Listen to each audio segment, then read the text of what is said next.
The Grand Council chamber aboard the Nexus station buzzed with the chatter of various alien species. Holographic displays flickered across the curved walls, showing military statistics, weapon schematics, and fleet movements.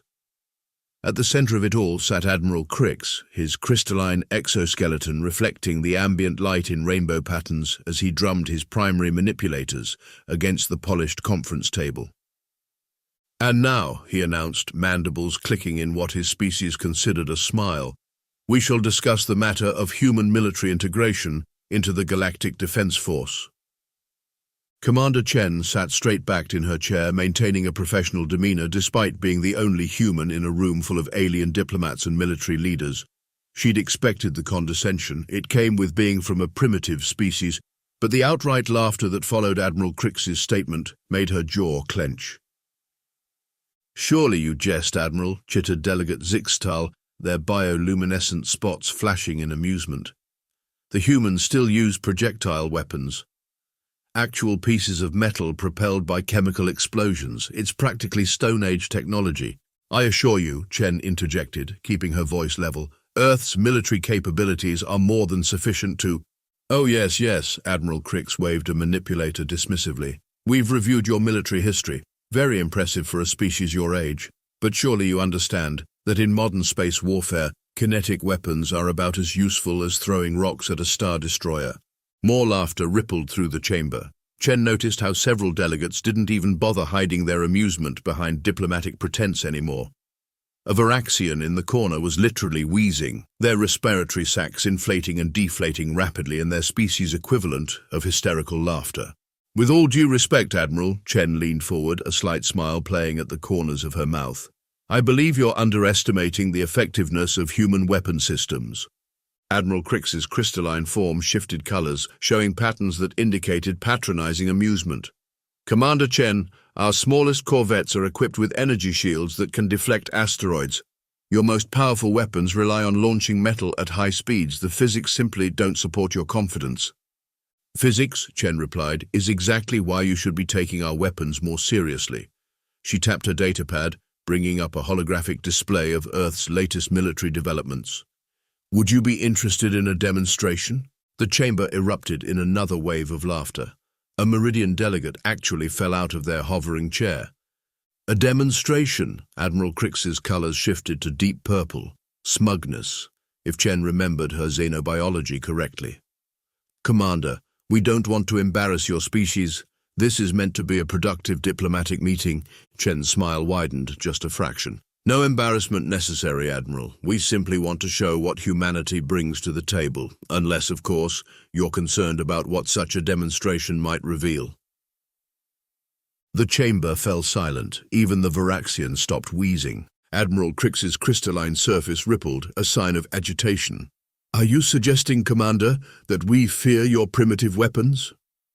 "Not at all," Chen replied smoothly. "I'm suggesting that perhaps your dismissal of human military technology is premature. We're happy to prove our worth in a controlled demonstration. After all, if our weapons are as ineffective as you claim, there should be no hesitation in allowing us to demonstrate them against your best shielding technology." The Admiral's colors swirled chaotically for a moment before settling into a pattern that Chen recognized as determined authority. "Very well, Commander. If your species insists on learning this lesson the hard way, we will arrange a demonstration. Tomorrow at the military testing grounds of Station Beta 7. Bring your best weapon." "Thank you, Admiral." Chen stood, gathering her materials. "I look forward to expanding your understanding of human capabilities." She paused at the chamber door, glancing back at the still amused gathering of alien officials. "Oh, and Admiral, you might want to bring your best shields. You're going to need them." She left the chamber to the sound of renewed laughter, but this time her smile was genuine. They had no idea what was coming.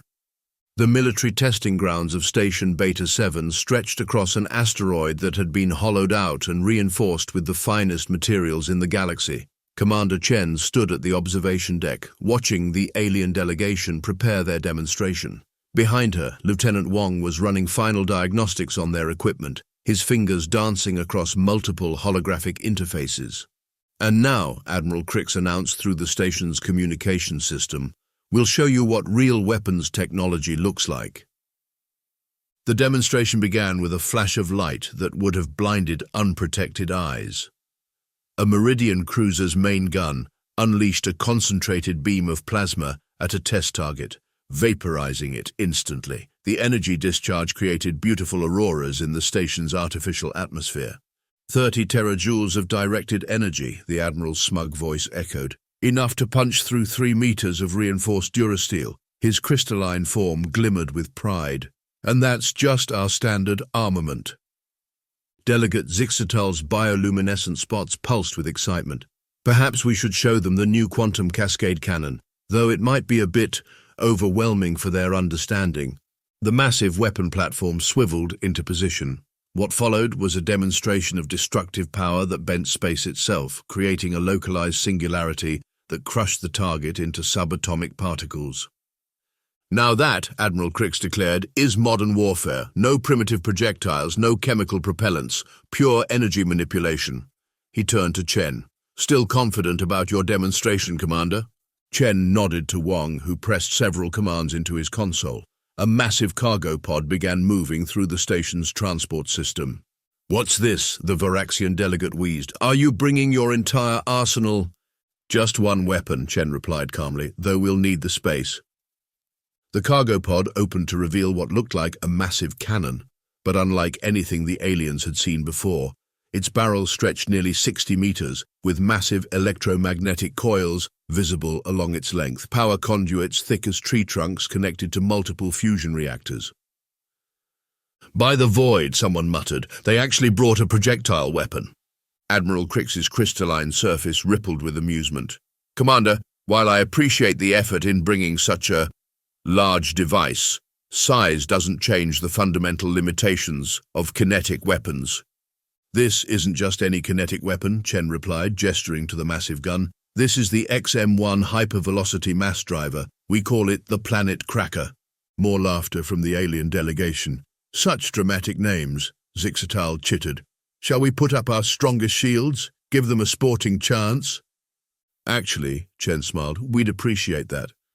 Lieutenant Wang want to explain what they are about to witness? Wang stepped forward, his usual nervous demeanor replaced by professional pride.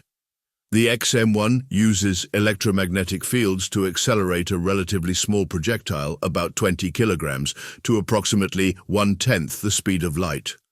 The laughter stopped. That's impossible, Admiral Crix stated flatly. The energy requirements alone are met by these modified fusion reactors, Wang continued. The projectile is housed in a magnetic containment field to prevent it from vaporizing during acceleration. When it impacts, the kinetic energy released is roughly equivalent to 10 gigatons of TNT. Absurd, the Admiral's colors shifted to disbelief. No shield could contain. That's why we asked for your best shields, Chen interrupted. We need to know if they're actually as effective as you claim. Unless, of course, you're no longer confident in your technology. The challenge hung in the air. Admiral Crix's crystalline form pulsed with conflicting colors before settling into a pattern of determined authority. Very well, he announced, we will activate the station's maximum shield strength, the same technology that protects our capital ships. Then you may fire your Planet Cracker. He added the last words with obvious skepticism. Chen nodded to Wang, who began the power-up sequence. The electromagnetic coils along the barrel began to glow with contained energy. The fusion reactors hummed at frequencies that made teeth vibrate. Target locked, Wang reported. Shield analysis complete, firing solution calculated. He paused, looking at Chen. Ready on your command. Chen turned to Admiral Crix. Last chance to increase your shield strength, Admiral. The Admiral's colors showed pure confidence. Our shields can deflect asteroids, Commander. They can absorb the energy of our most powerful weapons. Your projectile will disintegrate harmlessly, and we can finally move past this primitive approach to warfare. Chen shrugged. If you're sure, she turned back to Wang. Lieutenant, make them believe. The massive railgun hummed with power, electromagnetic fields building to levels that made instruments across the station go haywire. The alien delegation watched with a mixture of amusement and scientific curiosity. None of them were laughing when Wang pressed the firing control. The preparation sequence for the XM-1 was a symphony of controlled power. Warning klaxons echoed through Station Beta 7 as Lieutenant Wong methodically worked through the startup checklist. Massive capacitors charged, their energy readings climbing past levels that made the alien monitoring equipment flash warning signals. "System check Alpha complete," Wong announced, his voice steady despite the tension. "Initiating magnetic bottle containment." Commander Chen watched the alien delegation through the observation window. Their dismissive attitudes were starting to show cracks as they witnessed the sheer scale of power being channeled into the weapon. Admiral Crix's crystalline form shifted through various colors as he consulted his own readings. "Commander," the Admiral's voice carried a hint of concern now, "our sensors are detecting power levels approaching a small star's output. Surely this is some form of measurement error." "No error, Admiral," Chen replied, checking her own displays. "The XM-1 requires this much power to achieve the velocities we're targeting. Lieutenant, status report?" "Magnetic containment field stable," Wong reported. "Loading the projectile now." Through the armored windows, they watched as robotic systems carefully inserted what looked like a surprisingly small object into the railgun's breech. The 20-kilogram projectile, crafted from a classified alloy developed specifically for hyper-velocity impacts, gleamed under the station's lights. "That's it?" Delegate Zixatel chittered. "That tiny piece of metal is your superweapon?" "Size isn't everything," Chen smiled. "Lieutenant, explain the physics to our guests while we complete preparations." Wong nodded, pulling up a holographic display.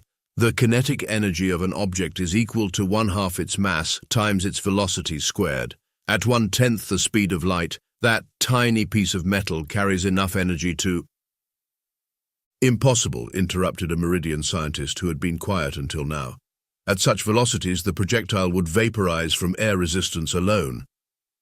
"That's what the magnetic containment field is for," Wong explained. "It creates a vacuum tunnel and maintains the projectile's structural integrity during acceleration. We had to develop entirely new branches of material science just to build the barrel." The scientist's appendages waved in agitation. "The heat generated by the electromagnetic fields alone is being handled by a cooling system that could flash freeze a small ocean," Chen cut in. "We've thought this through, believe it or not. Humanity hasn't spent the last century sitting idle while you perfected your energy weapons." Admiral Crix moved closer to the window, his crystalline surface reflecting the pulsing lights of the charging weapon. "And you truly believe this projectile can penetrate our shields?" "Honestly," Chen stepped closer to the window, "we're not entirely sure. That's why we're here. Your shield technology is impressive, I'll grant you that. But you've been relying on energy dispersion and deflection. Our approach is different." 90 seconds to firing readiness," Wong announced. The entire station was vibrating now, the massive electromagnetic coils creating harmonics that set teeth on edge and made the alien delegates' various sensory organs uncomfortable. "Final safety checks complete," another human technician reported. "Targeting solutions verified, emergency shutdown system standing by." The alien delegation had grown noticeably quieter. Several of them were backing away from the windows, their species equivalent of instinctive fear responses becoming evident. Even Admiral Crix's confident posture had shifted to something more cautious. "You understand," Chen said casually, "that we originally designed this as a planetary defense weapon, something to deter aggressive species from attacking Earth. The mathematics suggested it could crack a planet's crust under the right conditions, hence the nickname." 30 seconds, Wong called out. "But surely," Admiral Crix's voice had taken on a strange pitch, "you wouldn't test such a weapon here. The risks are minimal with your superior shield technology," Chen finished for him. "After all, you've been quite clear about its capabilities, unless you're having second thoughts." The Admiral's colors swirled chaotically for a moment before settling into a pattern that might have been resignation mixed with determination. "We stand by our technology, Commander. Proceed with your demonstration." 10 seconds to firing readiness, Wong announced. "Shield analysis confirms optimal target lock. All systems nominal." Chen watched as the final power reading stabilized. The XM-1's barrel now glowed with contained energy, electromagnetic fields so powerful they were visible to the naked eye, dancing along its length. The fusion reactors screamed as they channeled enough power to run a small city for a year into one single shot. 5 seconds. The alien delegates had all backed away from the windows now, except for Admiral Crix, who stood his ground, despite his shifting colors. 3, Chen felt a small smile tugging at her lips. 2. The station's artificial gravity flickered as power was diverted to the weapon. 1. In the last moment before Wong pressed the firing control, Chen saw something in Admiral Crix's crystalline pattern she hadn't observed before. Respect. Firing. The first sign that the XM-1 had fired wasn't visual, it was the complete absence of sound.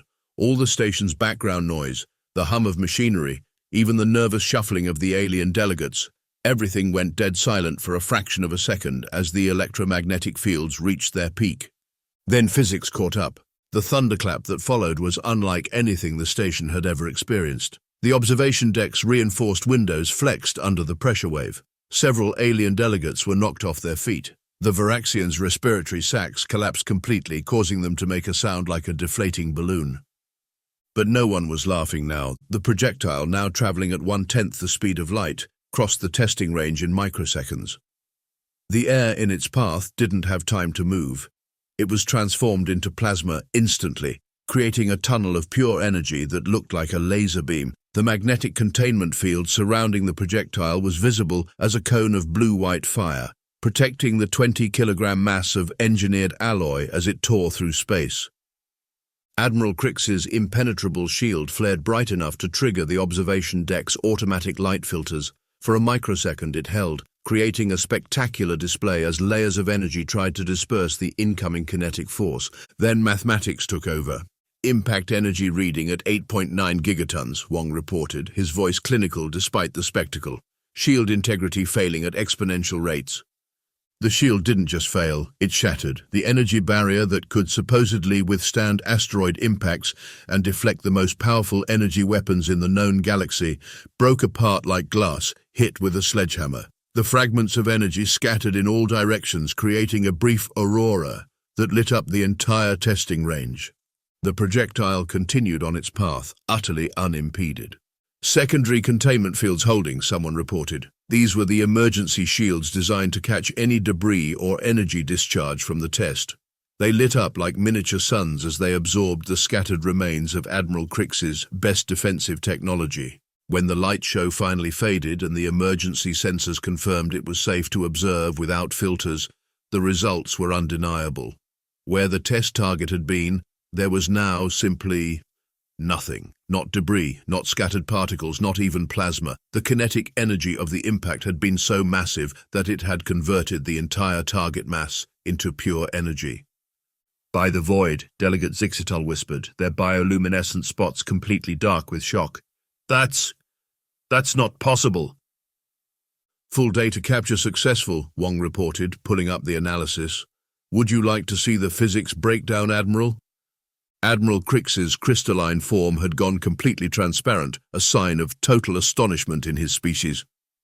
Please, he managed to say, his voice modulator barely functioning.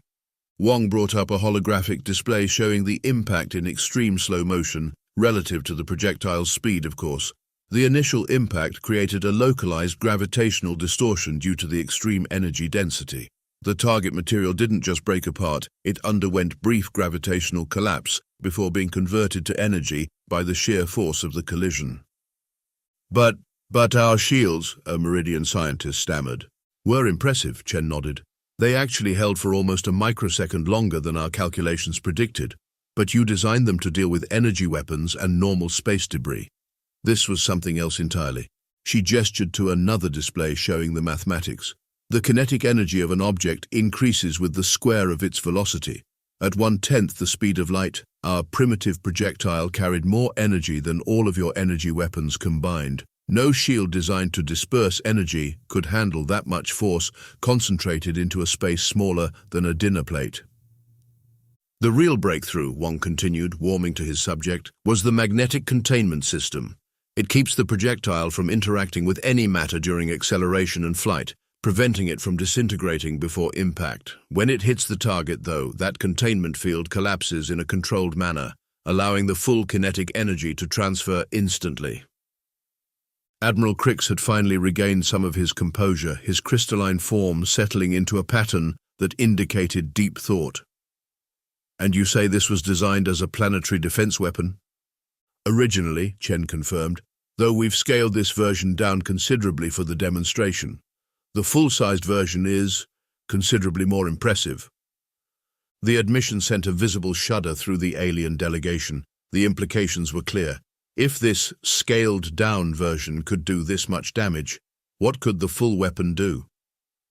We've also developed some interesting variations, Wong added, almost cheerfully. Different projectile masses, variable velocities, specialized payloads. The basic physics remain the same, but the applications are quite versatile. Versatile, the Varaxian wheezed, having finally reinflated their respiratory sacs. You've created a weapon that can punch through our strongest shields like they're made of vapor, and you call it versatile. Well, Chen smiled, we did try to tell you not to underestimate human weapons technology. Sometimes the simple solutions are the most effective. As Einstein once said, God does not play dice with the universe, but he does play an impressive game of billiards. The human crew struggled to maintain their professional demeanor as they watched the alien delegates process what they'd just witnessed. The same beings who had been laughing at primitive human technology less than an hour ago were now looking at the test range with expressions ranging from awe to outright fear. I believe, Admiral Crix finally said, his color patterns showing a complex mix of emotions, that we may need to revise our assessment of human military capabilities, and perhaps reconsider the terms of your species' integration into the Galactic Defense Force. We look forward to those discussions, Chen replied diplomatically. I assume you'll want the full technical specifications of the XM-1 for your assessment. You would share this technology? Zixatal asked, their spots pulsing with surprise. Of course, Chen nodded. After all, we're allies now, aren't we? Besides, she added with a slight smile, this is just our first-generation prototype. Wait until you see what else we've been working on. The silence that followed was profound enough to make the previous quiet seem noisy by comparison. The emergency meeting of the Galactic Defense Force Council looked very different from the one held just days before. Gone were the dismissive laughs and condescending glances. Instead, the chamber was filled with thoughtful silence as Admiral Crix presented his report on the XM-1 demonstration. In conclusion, the Admiral's crystalline form pulsed with formal patterns. We must acknowledge that our previous assessment of human military capabilities was incomplete. Commander Chen sat at the center table now, no longer relegated to the observer section. The change in seating arrangements wasn't lost on anyone present. Incomplete? Delegate Zixatal's spots flickered rapidly. They turned our best shields into a light show. The energy readings from that single shot exceeded the output of our entire defense fleet, which raises several strategic concerns, a Meridian general cut in, their tentacles weaving complex patterns of worry. If the humans can achieve this level of destructive power with such simple physics, Chen offered helpfully. Exactly. The general's tentacles tied themselves in knots. That's precisely what concerns us. We've spent centuries developing energy weapons, shield harmonics, quantum field manipulation, and humans just threw a rock really fast, Wong suggested from his new position at the Senior Technical Advisor Station. Several alien delegates made their species equivalent of a nervous laugh. A rock, Admiral Crix mused, his colors showing thoughtful patterns, that hit harder than any weapon in known space. The implications for naval combat alone are staggering. Our entire defensive doctrine is based on energy shields and dispersion fields. We've actually been running simulations, Chen offered, pulling up a holographic display. Lieutenant Wong, would you like to share our findings? Wong nodded, expanding the display to show various combat scenarios. Current shield technologies focus on dispersing incoming energy across a wider area. This works brilliantly against energy weapons and even most kinetic impacts, but against hypervelocity projectiles. He highlighted one simulation showing a capital ship's shields failing catastrophically. The energy is simply too concentrated to disperse effectively. But surely there must be countermeasures, the Varaxian's respiratory sacs pulsed anxiously. Oh, there are, Chen confirmed. We've already developed several promising designs for defensive systems specifically to counter hypervelocity weapons. We'd be happy to share those as well, as part of our contribution to the Galactic Defense Force. The chamber erupted in excited discussion. The same delegates who had laughed at primitive human weapons were now falling over themselves to discuss technical specifications and potential applications. Admiral Crix raised a manipulator for silence. I believe, he said, his crystalline surface, showing formal diplomatic patterns, that we should revise the proposed integration protocols. Clearly, humanity has more to offer than we initially assumed. Agreed. Zixatal's spots pulsed in the pattern for strong affirmation. We propose immediate classification of human military technology as Grade A strategic assets, full integration into the defense fleet with human officers assigned to key tactical positions. And, the Admiral added, his colors shifting to show emphasis, we would very much appreciate access to your weapons development programs, for purely defensive purposes, of course. Of course, Chen smiled. We look forward to collaborating with your engineers, though I should mention that the XM1 is just one of several projects we've been working on. Humans have a long history of finding innovative ways to throw rocks at problems. More weapons, the Varaxian wheezed. More than this planet cracker. Well, Wong interjected, pulling up another set of schematics. We have been exploring some interesting applications of gravity manipulation combined with kinetic delivery systems. Would you like to see the preliminary data? The eager way the alien delegates crowded around the display would have been comical if it weren't so satisfying. Commander Chen leaned back in her chair, watching as Wong explained the basics of yet another primitive human weapon system to an increasingly astounded audience. Quite a change from yesterday, Admiral Crix noted quietly, moving to stand beside her. His crystalline form showed patterns of genuine respect now. I must admit, Commander, you've taught us all a valuable lesson about assumptions and innovation. That's humanity for you, Chen replied. We might not have the most advanced technology in every field, but we're very good at making the most of what we have. Sometimes the oldest solutions are the best ones. You just have to think bigger, or in this case, faster. The Admiral's surface rippled with what might have been amusement. Indeed, though I must ask, was it strictly necessary to wait until we had thoroughly embarrassed ourselves before demonstrating your capabilities? Chen's smile widened just a fraction. Let's just say that sometimes the best way to make a point is to let others discover it for themselves. Besides, she added, watching as Wong's latest revelation caused a Meridian scientist to faint, the looks on everyone's faces were worth waiting for. As the chamber filled with excited discussion about the future of human-alien military cooperation, Chen couldn't help but think about the next demonstration they had planned. After all, the XM1 wasn't even their most impressive project, it was just the one they were willing to show first. But that was a revelation for another day. For now, she was content knowing that no one in the Galactic Defense Force would ever laugh at primitive human weapons again.